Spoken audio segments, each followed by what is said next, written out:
السلام عليكم ورحمة الله وبركاته. إن الحمد لله نحمده ونستعينه ونستغفره ونعوذ بالله من شرور أنفسنا ومن سيئات أعمالنا. من يهده الله فلا مضل له ومن يضلله فلا هادي له. وأشهد أن لا إله إلا الله وحده لا شريك له وأشهد أن محمدا عبده ورسوله أما بعد. أعوذ بالله من الشيطان الرجيم. يا أيها الذين آمنوا اتقوا الله حق تقاته ولا تموتن إلا وأنتم مسلمون. يا أيها الناس اتقوا ربكم الذي خلقكم من نفس واحدة وخلق منها زوجها بث منهما رجالا كثيرا ونساء واتقوا الله الذي تساءلون به والأرحام إن الله كان عليكم رقيبا. يا أيها الذين آمنوا اتقوا الله قولوا قولا سديدا يصلح لكم أعمالكم ويغفر لكم ذنوبكم ومن يطع الله ورسوله فقد فاز فوزا عظيما. கண்ணியத்திற்குரிய எல்லாமல்ல அல்லாஹ்வின் நல்லடியார்களே, இஸ்லாத்தின் அடிப்படை அல் குர்ஆனும் ஆதாரபூர்வமான நபிமொழிகள் மட்டுமே. இந்த இரண்டிற்கும் மாற்றமான அல்லது எதிரான எந்த ஒரு கருத்திற்கும் இஸ்லாத்திற்கும் துளியளவும் சம்பந்தமில்லை. வணங்குவதற்கு தகுதியானவன் அல்லாஹ்வை தவிர வேறு யாரும் இல்லை. பின்பற்றுவதற்கு தகுதியானவர்கள் நபிகள் நாயகம் ஸல்லல்லாஹு அலைஹி வஸல்லம் அவர்களை தவிர வேறு யாரும் இல்லை என்ற உன்னதமான உயர்ந்த கொள்கையை நாம் அனைவரும் ஏற்றிருக்கிறோம். இந்த கொள்கையின்படி இந்த உலகத்தில் நம்முடைய வாழ்க்கையை நாம் அமைத்துக் கொள்வோமேயானால் மறுமையில் வெற்றி பெறலாம் என்பதில் இருவேறு கருத்திருக்கிடவில்லை. அல்லாஹு ரப்புல் ஆலமீன் மனித சமூகத்தை படைத்து தன்னை எவ்வாறு வணங்க வேண்டும், எவ்வாறு கட்டுப்பட வேண்டும் என்ற ஏராளமான வழிமுறைகளையும் போதனைகளையும் அவன் இறக்கியருளிய வேதத்தின் மூலமாகவும் அவன் அனுப்பிய தூதர் மூலமாகவும் நிறைய நமக்கு கற்றுத் தந்திருக்கிறான். மனித சமூகத்தை படைத்ததன் முக்கியமான நோக்கமே அல்லாஹ்வை வணங்க வேண்டும் என்பதற்காகத்தான் என்பதை தெள்ளத் தெளிவாக தன்னுடைய திருமறையில் அல்லாஹ் சொல்லி காட்டுகின்றான். அந்த வணக்கங்களிலேயே முதன்மையாக ஒரு அடியானை அல்லாஹ்விடத்தில் நெருக்கமாக ஆக்கி வைக்கக்கூடிய மிக உன்னதமான ஒரு வணக்கம் தொழுகை. நபிகள் நாயகம் ஸல்லல்லாஹு அலைஹி வஸல்லம் அவர்கள் சொல்கின்றார்கள், நாளை மறுமையில் ஒரு மனிதத்தில் கேட்கப்படக்கூடிய முதல் கேள்வி தொழுகையை பற்றியாகத்தான் இருக்கிறது. அப்ப இந்த தொழுகை விஷயத்தில் இன்றைக்கு இஸ்லாமிய சமுதாயம் மிகவும் ஒரு அலட்சிய போக்கோடு, கவனக்குறைவாக, இதனால் மறுமையில் கிடைக்கக்கூடிய தண்டனைகளை பற்றி எந்த விதமான அச்சமும் இல்லாமல் அவர்கள் நடக்கக்கூடிய காட்சிகளை எல்லாம் நாம பார்க்கிறோம். அப்ப இந்த தொழுகையை பொறுத்த வரைக்கும் நபிகள் நாயகம் ஸல்லல்லாஹு அலைஹி வஸல்லம் அவர்கள் பல்வேறு இடங்களில் அதனுடைய சிறப்புகளை பற்றியும் அந்த தொழுகையை விட்டால் அதனால் கிடைக்கக்கூடிய மிகப்பெரிய தண்டனையை பற்றியும் நமக்கு பல்வேறு இடங்களில் அறிவுறுத்தி இருக்கிறார்கள். அல்லாஹ்வுடைய தூதர் சொல்றாங்க, யார் ஒருவர் சுபுகு தொழுகையினுடைய நன்மையும் இஷா தொழுகையினுடைய நன்மையும் அவர் அறிவாரையானால் தவழ்ந்தாவது வந்து சேர்ந்து விடுவார் என்று அல்லாஹ்வுடைய தூதர் நமக்கு சொல்றாங்க. இதுல ரெண்டு விஷயங்களை சொல்றாங்க. தவழ்ந்தாவது வருவார், தவழ்ந்தாவது வந்து சேர்ந்து விடுவார். அதாவது அவருக்கு இயலாமையாக இருக்கிறது, அவர் ஆரோக்கியமற்றவராக இருக்கிறாரு, இயல்பாக நடக்கக்கூடிய மனிதர்களை போன்று அவரால் நடக்க முடியாது. அப்படி இருந்தாலும் சுபுகு தொழுகையும் இஷா தொழுகையும் சேர்ந்து விடுவார்னா ஜமாத்தோடு, தனியாக இல்லை. இன்னைக்கு பெரும்பாலான நம்ம நபர்களை பார்க்கிறோம், வேலையை காரணம் காட்டி வீடுகளில் அல்லது அலுவலகத்தில் தொழக்கூடிய காட்சியை பார்க்கிறோம். ஆனா பள்ளிவாசலுக்கென்று ஒரு சிறப்பு இருக்கிறது. நபிகள் நாயகம் ஸல்லல்லாஹு அலைஹி சொல்றாங்க, யார் ஒருவர் நல்ல முறையில் ஒளி செய்து வீட்டிலிருந்து பள்ளிவாசலை நோக்கி அல்லாஹ்வை வணங்குவதற்காக வரக்கூடிய ஒவ்வொரு எட்டுக்கும் ஒரு நன்மை அல்லாஹ் எழுதுகிறான், ஒவ்வொரு எட்டுக்கும் ஒரு தீமையை அல்லாஹ் அவரிடத்திலிருந்து நீக்குகிறான் என்று நபிகள் நாயகம் ஸல்லல்லாஹு அலைஹி சொல்றாங்க.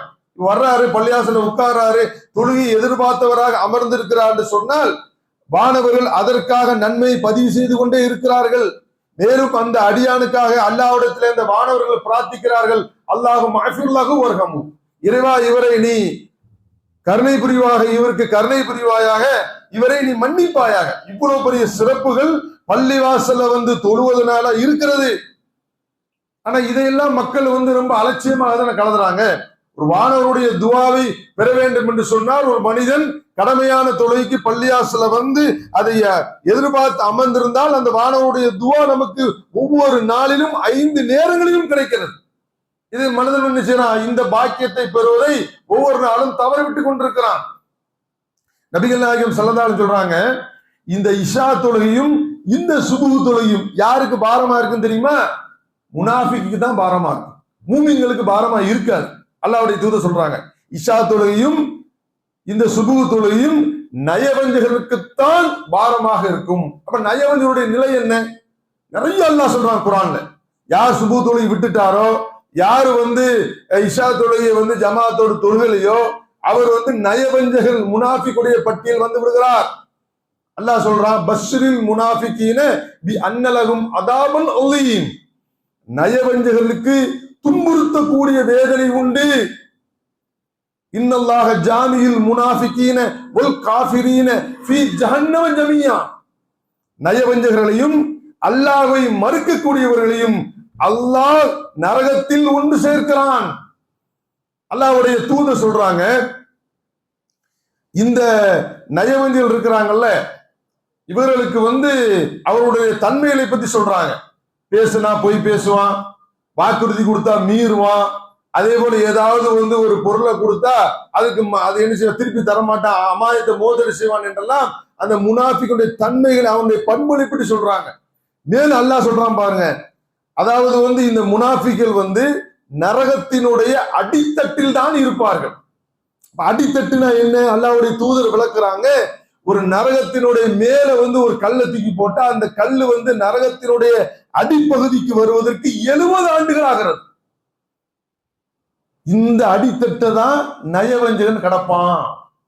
அந்த நயவஞ்சகன் சுபுஹ் தொழுகை விட்டவன், அவன் இஷா தொழுகை விட்டவன் என்று அல்லாஹ்வுடைய தூதர் சொல்றாங்க.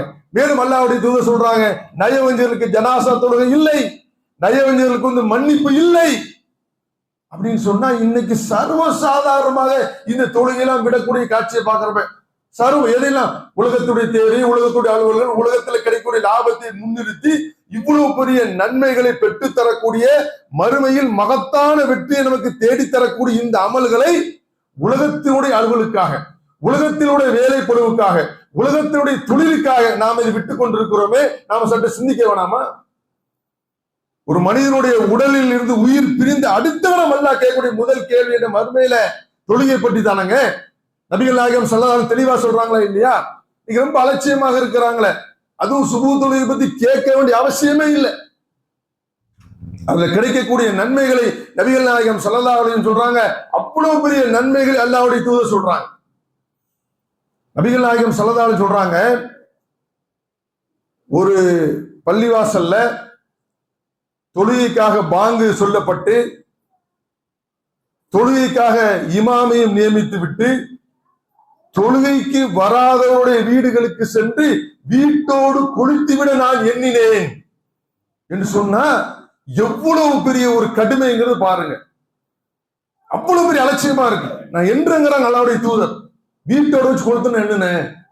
யாரெல்லாம் தொழுகைக்கு வராம இருக்கிறாங்களோ, பள்ளிவாசல் இருந்து பாங்க சொல்லக்கூடிய சத்தம் தெளிவா காதுல கேட்கும். வீட்டுல தொழுதுக்கலாம், அப்புறம் தொழுதுக்கலாம், இன்னும் 3 மணி நேரம் டைம் இருக்கிற என்று சொல்லி அவர்கள் மனப்போன போக்கில் தொழுகிறார்கள். ஆனா நபிகள் நாயகம் ஸல்லல்லாஹு அலைஹி வஸல்லம் மாவட்டத்துல ஒரு கண்ணு தெரியாத சஹாபி வர்றார். அல்லாஹ்வுடைய தூதரே, எனக்கு வீட்டுல தொழுவதுக்கு அனுமதி தாங்க அப்படின்னு கேட்கிறாரு. சரி வீட்டுல தொழுதுங்க அப்படின்ட்டாங்க. திரும்ப அவர் போன அந்த நபி தோழர் திரும்ப அல்லாஹ்வுடைய தூதர் கூப்பிடுறாங்க. பள்ளி வாசல்ல இருந்து பாங்கு சொல்றது உங்க காதுல கேக்குதா இல்லையா? ஆமா கேக்குது. அப்ப கேட்டா நீங்க என்ன செய்யணும்? பள்ளிவாசல் தான் தொழுவுட்டாங்க. யாருக்கு? ஒரு கண் தெரியாத ஒரு சஹாபிக்குங்க. ஒரு ஆளுக்கு கண்ணு தெரியலன்னா ரொம்ப கஷ்டம் தானே, வர முடியுமா? வீட்டில இருந்து இறங்கி பள்ளியாசலுக்கு வர முடியுமா? அவங்களால இயல்பாக பார்க்கக்கூடிய மனிதர்களை மாதிரி அவங்களால நடக்க முடியுமா? நடக்க முடியாது. இல்ல, அவர்களுக்கே அல்லாஹ்வுடைய தூதர் அனுமதியை மறுத்திருக்கிறார்கள் வீட்டில் தொழுவதை. ஆனா இன்னைக்கு ரொம்ப சர்வசாரம் வீட்டுல தானே தொழுகிறோம். அதை பத்தி எந்த சிந்தனையுமே இல்லையே, அதை பத்தி எந்த பயமும் இல்லையே. அப்ப நபிகள் நாயகம் ஸல்லல்லாஹு அலைஹி வஸல்லம் பல்வேறு இடங்களில் இதைத்தான் நமக்கு அறிவுறுத்தி இருக்கிறார்கள். யார் உண்மையான முஃமின் என்பதை அல்லாஹ் சொல்றான். அல்லதீன யுகீமூன ஸலாத்த வ மிம்மா ரஸக்னாஹும் யுன்ஃபிகூன். யார் தொழுகையை நிலைநாட்டுகிறார்களோ, அல்லாஹ்வுடைய பாதையில் அல்லாஹ் அவருக்கு வழங்கிய செல்வத்தை செலவிடுகிறாரோ, அவர்தான் உலாயிக ஹுமுல் முஃமினூன ஹக்கா, அவர்தான் உண்மையான முஃமின். தொழுகையை நிலைநாட்டுவன் தான் உண்மையான முஃமின். தொழுகையை பாரமாக நினைப்பவன் அவன் முனாஃபிக். அல்லாஹ் சொல்றான் முனாஃபிக்கை பத்தி, அவர்கள் தொழுகையில நின்றா சோம்பேறிகள் நிற்பார்கள். ஏன்டா நிக்கிறோம், எதுக்கு நிக்கிறோம் என்று அந்த தோரணில் நிற்பார்கள் முனாஃபிகள். பிறருக்கு காட்டுவதற்காக தொழுவார்கள், குறைவாகத்தான் இறைவனை நினைவு கூறுவார்கள் என்று அவரை பற்றி பல்வேறு விதமாக அல்லாஹ் ரப்புல் ஆலமீன் தன்னுடைய திருமறையில் சொல்கின்றானே. இந்த பட்டியலில் ஒருபோதும் நாம் வந்துவிடக்கூடாது. இப்ப கவனமா இருக்கணும். நபிகள் நாயகம் ஸல்லல்லாஹு அலைஹி சொல்றாங்க, யார் ஒருவர் இஷாவுடைய தொழுகையை ஜமாத்தோடு தொழுகிறார்கள், கவனிக்கணும். மன் ஸல்ல இஷா ஃபி ஜமாத்தி, இப்படிதான் ஹதீஸ்ல வருது. தனியா தொழுவதற்கு என்னது, ஏதேனும் ஒரு சில சந்தர்ப்பங்கள் முடியாத சூழ்நிலைகளை வேண்டாம் இருக்கலாமே தவிர, காதுல பள்ளிவாசல் அருகில் இருந்தும் காதுல பாங்க சொத்து கேட்டும் நம்ம இஷ்டத்துக்கு அப்புறம் தொழுதுக்கலாம், ரெண்டாவது ஜமாத் வச்சுக்கலாம். ரெண்டாவது ஜமாத் வைக்கிறதுக்கு அனுமதி இருந்தாலும் முதலில் அந்த பள்ளிவாசல் இருக்க அந்த ஜமாத்து டைம்ல போய் தொழுவது மிகப்பெரிய நன்மை பெற்று தரும். இதே ஒரு வேலையில் இருக்கிறோம், நம்மளால முடியல அப்படின்னா ஓகே. ஆனா தினம் தினம் அதை பழக்கமாக்கி கொண்டே இருக்கிறார்கள். சும்மா இருக்கிறான், சும்மாதான் டைம் பேசிட்டு இருக்கிறான், பள்ளிவாசல் பாங்க சொல்றாங்க, அப்புறம் தொழுதுக்கலாம், இப்ப மணி 4 ஆகுது, 5 மணிக்கு போய் தொழுதுக்கலாம் என்று இவர்களாகவே மன உயிர்ச்சியை ஒருபோதும் மார்க்கமாக்கி கொள்வதற்கு எந்த ஒரு மனிதனுக்கும் உரிமை இல்லை.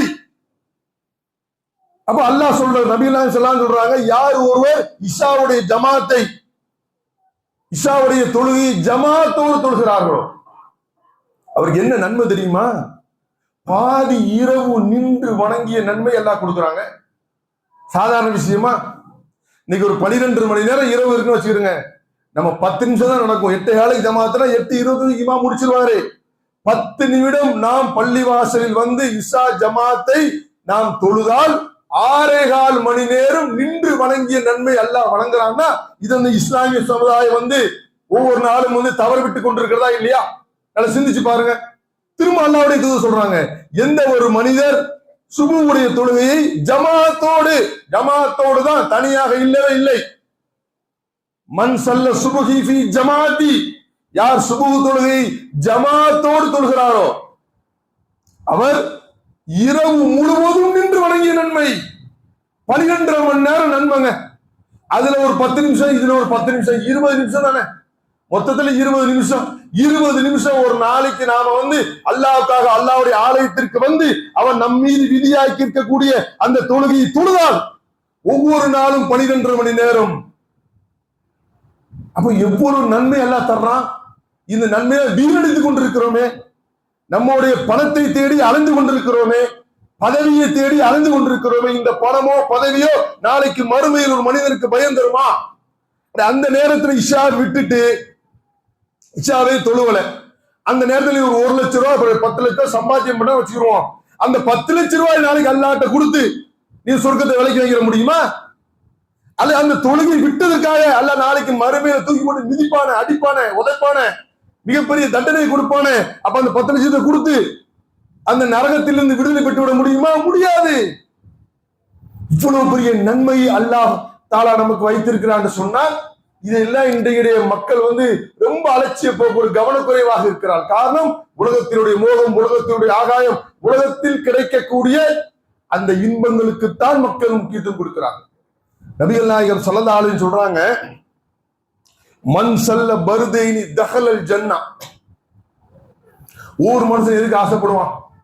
சொர்க்கத்துக்கு போதும் ஆசைப்படுவான். எந்த ஒரு முஸ்லீம், கடுகளவு ஈமான முஸ்லீம் கேட்டு பாருங்க, உங்களுடைய ஆசை என்ன? நல்லபடியா சொர்க்கத்துக்கு போகணும், அதான் என்னுடைய ஆசை. அப்ப அதுக்கு அல்லாஹ்வுடைய தூதர் எளிதாக ஒரு வழியை சொல்லிக்கிறாங்க. பகலினுடைய இரு ஓரங்களில் இருக்கக்கூடிய தொழுகை யார் சரியான முறையில் நிறைவேற்றுகிறார், சுபு அசர் யார் சரியான முறையில் நிறைவேற்றுகிறாரோ அவர் எளிதாக சொர்க்கத்தில் நுழைவார். எவ்வளவு பெரிய எளிதான வழிகளை அல்லாஹ்வுடைய தூதர் நமக்கு கற்றுத்தந்தும் அதை நம்ம ஒவ்வொரு நாளும் செய்யாம இருக்கிறோம். ஜமாத்தோட தான் தொழுகணும், ஜமாத்துக்கு தான் முக்கியத்துவம் கொடுக்கணும். ஒவ்வொரு நாளும் ஐவேளை தொழுகையிலும் நம்முடைய வேலைகள் எல்லாம் ஒதுக்கி வைத்து விட்டு அதற்கு முக்கியத்துவம் கொடுக்க வேண்டும்.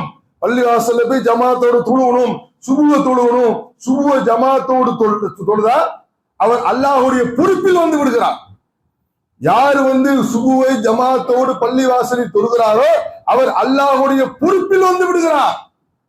சாதாரண விஷயமா? அல்லாஹ்வுடைய பொறுப்புல நம்ம வர்றது எவ்வளவு பெரிய முக்கியமான விஷயங்கள். சிந்திச்சு பாருங்க, யோசனை பண்ணி பாருங்க. அல்லாஹ்வுடைய பொறுப்பு என்பது சாதாரண விஷயமா? அப்ப இதெல்லாம் எதில் கிடைக்கிறது? இந்த சுபுகு தொழுகையில் கிடைக்கிறது. இதை மனசை விட்டுறான். அஸ்ஸலாத்து ஹைரும் மினன் நௌம், பள்ளியாசிலிருந்து எனது பாங் ஒலிக்கப்படுகிறது. உங்களுடைய தூக்கத்தை விட தொழுகை மேலான, தொழுகைக்கு வாங்க, அதுல வெற்றி இருக்கிறது என்றெல்லாம் சொல்லப்படுகிறது. ஆனாலும் இன்றைக்கு மக்கள் என்ன செய்யறாங்க? அந்த நேரத்தில் குரட்டை விட்டு கொண்டு அமல்களை கோட்டை விட்டு கொண்டு இருக்கிறார். ஒவ்வொரு நாள் நடக்குது. எவ்வளவு அந்த தொழுகையை பற்றி நன்மைகளை, அதனால் கிடைக்கக்கூடிய மறுமையினுடைய பயன்களை எடுத்து சொன்னாலும் மக்கள் அதுல ஒரு அலட்சிய போக்கு தான் அதுல மேற்கொள்ளக்கூடிய காட்சி நம்ம பார்க்கணும். அதே போல நபிகள் நாயகம் ஸல்லல்லாஹு அலைஹி வஸல்லம் சொல்றாங்க, ஒவ்வொரு நாளும் வானவர்கள் 2 பிரிவுகளாக இந்த உலகத்துக்கு வர்றாங்க. ஒரு பிரிவு சுபு நேரத்துல வர்றாங்க, இன்னொரு பிரிவு வானவர்கள் அசர் நேரத்துல வர்றாங்க. அப்ப இந்த 2 வானவர்களும் மேலேறி அல்லாஹ்விடத்தில் செல்கிறார்கள். செல்லக்கூடிய நேரத்தை அல்லாஹ் கேட்கிறான் வானவர்கள்ட்ட, இப்போது உலகத்திலிருந்து வந்தீர்களே, என்னுடைய அடியார்களை எந்த நிலையில் விட்டு வந்தீர்கள்? எந்த நிலையில இருந்தாங்க? சுபு நேரத்துல இறங்குறாங்க, அசர் நேரத்துல சுபு நேரத்துல ஒரு பகுதி வானவர்கள் இறங்குறாங்க, ஒரு பாதி மேலே ஏறாங்க, இன்னொரு அசர் நேரத்தில் என்ன செய்றாங்க? இறங்குறாங்க. அப்ப இந்த 2 வானவர்களும் சந்தித்துக் கொள்கிறார்கள். இவர்கள் அல்லாஹ் கேட்கிறான், என்னுடைய அடியார்களை எந்த நிலையில் விட்டு வந்தீர்கள்? தொழக்கூடிய நிலையில் நான் விட்டு வந்தோம். அவர் தொழுகிட்டு இருந்தாங்க, உன்னை வழங்கி கொண்டிருந்தார்கள், உன்னுடைய கடமையை நிறைவேற்றிக் கொண்டிருந்தார்கள், அந்த நிலையில் வந்தோம்.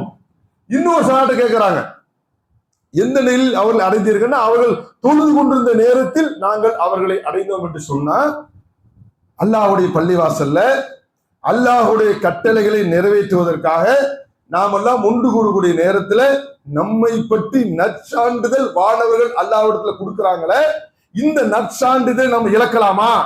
இந்த மிகப்பெரிய பாக்கியத்தை, இந்த மிகப்பெரிய ஒரு உன்னதமான ஒரு அமலை, இந்த சிறப்பை நாம இழக்கலாமா? அதனால சிந்திச்சு பாருங்க. அவர்கிட்ட பட்டம் வாங்கணும், இவர்கிட்ட சான்று வாங்கணும், உலகத்துல எனது படிப்புல வாங்கணும், அதுல வாங்கணும், முயற்சி எடுக்கிறோம், முன்னெடுக்கிறோம், என்னெல்லாமோ நினைச்சிரோம், முஸ்லிமோட எடுக்கிறோம். ஆனா அல்லாஹ்விடத்துல நாம நல்ல பேர் வாங்கணும் இந்த தொழுகையின் மூலமாக என்று நம்முடைய உள்ளத்துல என்றைக்காவது முயற்சி நம்ம எடுத்திருக்கிறோமா? அதனால சிந்திச்சு பாருங்க. நபிகள் நாயகம் ஸல்லல்லாஹு அலைஹி வஸல்லம் பல இடங்களில் இதைத்தான் நமக்கு வலியுறுத்தி சொல்லுகின்றார். அதே போல ஒரு மனிதன் இரவு படுக்கக்கூடிய நேரத்துல சைத்தான் 3 முடிச்சு போடுறான். ஒரு மனுஷன் எந்திரிச்சிட்டான்னு சொன்னா ஒரு முடிச்சு அவிழ்ந்து விடுகிறது. அவன் ஒரு செய்து விட்டான் என்றால் 2வது முடிச்சு அவிழ்ந்து விடுகிறது. அவன் தொழுதுட்டான்னு சொன்னா 3வது முடிச்சு அவிழ்ந்து விடுகிறது. நபிகள் நாயகம் ஸல்லல்லாஹு சொல்றாங்க, யார் ஒருவர் அன்னைக்கு அந்த சுபு தொழுகை அந்த நேரத்துல நிறைவேற்றிட்டாங்கன்னு சொன்னா அன்றைய காலை பொழுது அவர் எப்படி அடைவார் தெரியுமா? தெளிவான மனநிலையோடும் சுறுசுறுப்போடும் அடைவார். இது அல்லாஹ் கொடுக்கக்கூடிய ஒரு பாக்கியம். ஒரு மனுஷன் பிரிஸ்கா ஆரோக்கியமா இருக்கணும் அப்படின்னு சொன்னா அவனுக்கு மூளை தெளிவா இருக்கணும்ல, கரெக்டா வேலை செய்யணும்ல, உடம்பு சுறுசுறுப்பா இருக்கலாங்க. உடலும் மூளையும் சரியான முறையில் என்ன செய்யுது? வேலை செஞ்சாதான் ஒரு மனிதனால கரெக்டான முறையில் செயல்பட முடியும். அப்ப இப்பேற்பட்ட பாக்கியத்தை அல்லாஹ் இந்த தொழுகையில வைத்திருக்கிறான். தொழுகையை விட்டுட்டான்னு வைங்க, தொழுவாம தூங்கிட்டான்னு வைங்க, அந்த காலை தினம் அவன் அந்த காலை தினம் சோம்பேறித்தனம், ரொம்ப ஒரு சுறுசுறுப்பற்றவனாக, ரொம்ப அந்த மாதிரி ஒரு சூழ்நிலை, அந்த மாதிரி மனநிலையில அவன் அடைகிறான் என்று நபிகள் நாயகம் ஸல்லல்லாஹு அலைஹி வஸல்லம் சொல்றாங்க. அப்ப நம்மளை கெடுக்கிறது யாரு? நம்மளை தொழுவாமல் நம்மை விட்டும் தூரமாக்குவது யாரு? சைத்தான். நாம என்ன செய்யணும்? ஒரு என்ன செய்யணும்? சபதம் எடுக்கணும். நீ என்ன கிடக்கிறது? என்னை படைத்த இறைவனுடைய வணக்கத்தை நான் நிறைவேற்றுவேன். எந்த ஒரு விஷயங்கள் வந்தாலும் அதை என்ன செய்ய மாட்டேன், அது நான் என்னுடைய கடமைக்குத்தான் முன்னுரிமை கொடுப்பேன் என்று நாம ஒவ்வொரு நாளும் செய்தானை அவன் நம்மளை பழிவாக நினைக்கிறான், நம்மளை அல்லாஹ்வுடைய வணக்கத்தை தூரமாக்கவும் நினைக்கிறான். நாம அந்த வணக்கத்தை சரியான முறையில் நிறைவேற்றி அல்லாஹ்வுடைய அன்பையும் அருளையும் பெற வேண்டும். அதற்குரிய முயற்சியை நாம் ஒவ்வொரு நாளும் எடுக்கணும். அதே போல் நபிகள் நாயகம் ஸல்லல்லாஹு அலைஹி வஸல்லம் சொல்றாங்க, ஒரு மனுஷனை நாளைக்கு மறுமையில மிகப்பெரிய கொடூர தண்டனை கொடுக்கப்படுகிறது. என்ன தண்டனை கொடுக்கப்படுகிறதுன்னு சொன்னா, அந்த மனிதனுடைய தலை கல்லால் நசுக்கப்படுகிறது, அடித்து உடைக்கப்படுகிறது. கனவுல காண்றாங்க. அதுக்கு ஒரு விளக்கத்தை நபிகள் நாயகம் ஸல்லல்லாஹு அலைஹி சொல்றாங்க. எதற்காக இந்த மனிதனுக்கு இவ்வளவு பெரிய கொடூர தண்டனை கொடுக்கப்படுவது தெரியுமா? கல்லால் அடிச்சு ஒரு மனுஷனை உடைச்சு சுக்குநூறு ஆக்குறது மிக கொடூரமான தண்டனை. 2 காரணங்களில் நபிகள் நாயகம் ஸல்லல்லாஹு அலைஹி வஸல்லம் அவர்கள் அந்த கொடூர தண்டனை சொல்றாங்க. ஒன்று, அல்லாஹ்வுடைய வேதத்தை அவர் படித்திருந்து அதன்படி தன்னுடைய வாழ்க்கையில் அதை நடைமுறைப்படுத்தாமல், அதை பின்பற்றாமல் இருந்தவர்.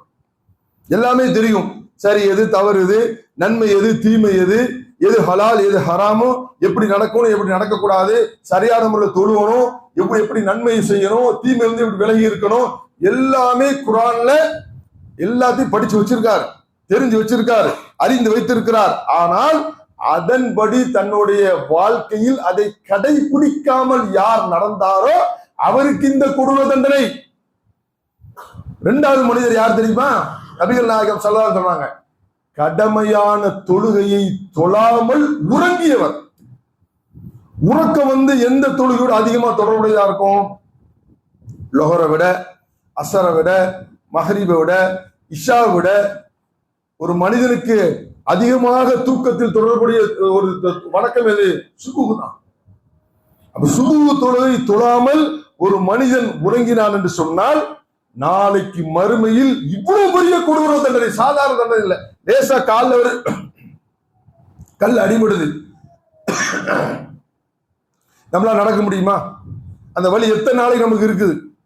லேசா கையில ஒரு அடிபடுது, எத்தனை நாளைக்கு அந்த வலி இருக்கிறது? அப்ப அந்த வலியை உணர்ந்தவெல்லாம் நம்ம இருக்கிறோம். அப்ப இவ்வளவு பெரிய கொடூர தண்டனையிலிருந்து நாம் விடுதலை பெற வேண்டும் என்று சொன்னால், பாதுகாப்பு பெற வேண்டும் என்று சொன்னால், அதற்காக நாம சரியான முறையில் எஞ்சி தூங்கணும். தியாகம், தூக்கம் என்னங்க தூக்கம்? மறுமையில என்னது? அல்லாஹ்வுடைய தூதர் சொல்றாங்க, நாளைக்கு மறுமையில மண்ணறையில கேட்பாங்கல்ல, கேள்வியில கேட்ட பொழுது புது மாப்பிள்ளை போன்று உறங்கு என்று சொல்றாங்கல்ல வானவர்கள், அதுதான் உண்மையான உறக்கம். அந்த உறக்கத்துக்கு நாம் ஆசைப்பட்டோம் என்று சொன்னால் இந்த உறக்கத்தை தியாகம் செய்துதான் ஆக வேண்டும். தியாகம் செய்யணும். இதற்காக நன்மைகளை பெற வேண்டும் என்பதை முஸ்லிம் எடுக்க வேண்டும். அப்ப அல்லாஹ் பல இடங்கள்ல சொல்றான், கது அஃப்லஹல் மூமினீன், மூமின்கள் வெற்றி பெற்று விட்டார்கள். எந்த மூமின்கள் வெற்றி பெற்று விட்டார்கள்? அல்லாஹ் சொல்றான், அல்லதீனஹும் அலா ஸலாத்திஹிம் ஹாஃபிலூன், அவர்கள் தொழுகையில் பேணுதலாக இருப்பார்கள். ரொம்ப முக்கியம். பேணுதல் என்பது ரொம்ப முக்கியம். இஷ்டத்துக்கு நடக்கிறதுக்கு பேர் தொழுகை இல்லை. நம்ம நினைச்சா தொழுவோம், நேரம் இருந்தா தொழுவோம். அதே ஒண்ணு கொண்டு வந்திருக்காங்கல்ல, கலா தொழுகைன்னு ஒண்ணு உருவாக்கி வச்சிருக்காங்கல்ல. சோம்பேறிகளுக்காக சோம்பேறிகளுக்காக உருவாக்கப்பட்டது கலா தொழுகை. யார் உருவாக்கணும்? அல்லாஹ்வுடைய தூதர் சொன்னாங்களா? அல்லாஹ் என்னைக்கா சொல்லி இருக்கிறான்? போர்க்களத்துல கூட தொழுகை விடுவதற்கு அனுமதி இல்லை. போர்க்களங்கள் எப்படிப்பட்ட ஒரு நெருக்கடியான சூழ்நிலை, எப்படிப்பட்ட சூழ்நிலை, எந்த நேரத்தில் எதிரிகள் எங்கிருந்து தாக்குவான்னு சொல்ல முடியாது. உயிருக்கு பாதுகாப்பு இல்லாத ஒரு நேரம், அந்த நேரத்துல கூட தொழுகை விடுறதுக்கு அனுமதி இல்லைங்க. பயணத்துல தொழுகை விடுறதுக்கு அனுமதி இல்லைங்க. என்னால உடம்பு முடியலன்னா நின்றுகிட்டு சொல்ல, உட்கார்ந்துக்கிட்டு தொழ முடியல என்றால் படுத்துக்கொண்டு தொழணும். எல்லாத்துக்கும் நம்ம அனுமதி இருக்கிறது. அப்ப அல்லாஹ் சொல்றான், அவர்கள் தொழுகை பேணுதலாக இருப்பார்கள், தொழுகையில் பேணுதலாக இருப்பார்கள். அவர்கள் ஃபிர்தௌஸ் என்னும் சொர்க்கத்திற்கு சொந்தக்காரர்கள். யார் சொந்தக்காரன்? யார் தொழுகையில் பேணுதலாக இருந்தாரோ அவர்தான் ஃபிர்தௌஸ் என்னும் சொர்க்கத்திற்கு சொந்தக்காரர். ஃபிர்தௌஸ்னு சொர்க்கம் எப்படிப்பட்ட சொர்க்கம் தெரியுமா? உயர்தரமான சொர்க்கம். நபிகள் நாயகம் ஸல்லல்லாஹு அலைஹி சொல்றாங்க, நீங்க அல்லாஹ்விடத்தில் சொர்க்கத்தை வேண்டினால் ஃபிர்தௌஸ்னு சொர்க்கத்தை கேளுங்கள். அப்ப இவ்வளவு பெரிய பாக்கியங்கள், இவ்வளவு பெரிய நன்மைகள், இவ்வளவு பெரிய தரஜாக்களை பெற்றுத்தரக்கூடிய இந்த தொழுகையை நாம் கவனமாக இருக்க வேண்டும். ஒவ்வொரு நாளும் ஐவேளை தொழுகையும் பள்ளியாசல்ல ஜமாத்தோடு தொழுவனும். குறிப்பாக முதல் வரிசையில் நின்று தொழுவதற்காக நாம் முயற்சி எடுக்க வேண்டும். நபிகள் நாயகம் ஸல்லல்லாஹு அலைஹி சொல்றாங்க, பள்ளிவாசல்ல பாங்கு சொல்லக்கூடிய விஷயத்துல முதல் வரிசையில் நின்று தொழக்கூடிய விஷயத்தில் அதனுடைய நன்மையை ஒரு மனிதன் அறிவானையானால் சீட்டு குலுக்கி தான் போடணுங்கிறாங்க. அவ்வளவு நன்மை இருக்குது. ஃப்ரீயா இருக்கணும், பள்ளியாசலுக்கு வர்றோம், பாங்கு சொல்லணும், அப்படி நன்மை அல்லாஹ்விடத்தை பெறணும். அதற்காக ஒரு 10 நிமிஷம் முன்னால முதல் சஃபர் நிக்கணும். மாணவர்கள் யார் முதல் வரிசையில் நின்று தொழுகிறாரோ மாணவர்கள் அவருக்காக அல்லாஹ்விடத்திலே பிரார்த்திக்கிறார்கள், அவருடைய அருளுக்காக பிரார்த்திக்கிறார்கள். இவ்வளவு பெரிய நன்மை இருக்குது, விடலாமா? வாழ்க்கையில இன்றிலிருந்து ஒரு சபதம் எடுக்க வேண்டும். ஒவ்வொரு நாளும் நான் தொழுகையை பள்ளியாசல் தொழுவேன், முதல் வரிசையில் தொழுவேன், ஒவ்வொரு தொழுகையினுடைய முன்பின் சுன்னத்துகளை தவறாமல் நிறைவேற்றுவேன், அல்லாஹ் இறக்கியருடைய வேதத்தை ஒவ்வொரு நாளும் நான் ஓதுவேன் என்ற அந்த சிந்தனையோடு நம்முடைய வாழ்க்கையை நாம் அமைத்துக் கொள்ள வேண்டும். அப்பேற்பட்ட பாக்கியத்தை ரப்புல் ஆலமீன் நம் அனைவருக்கும் தந்தருள் புரிவானாக.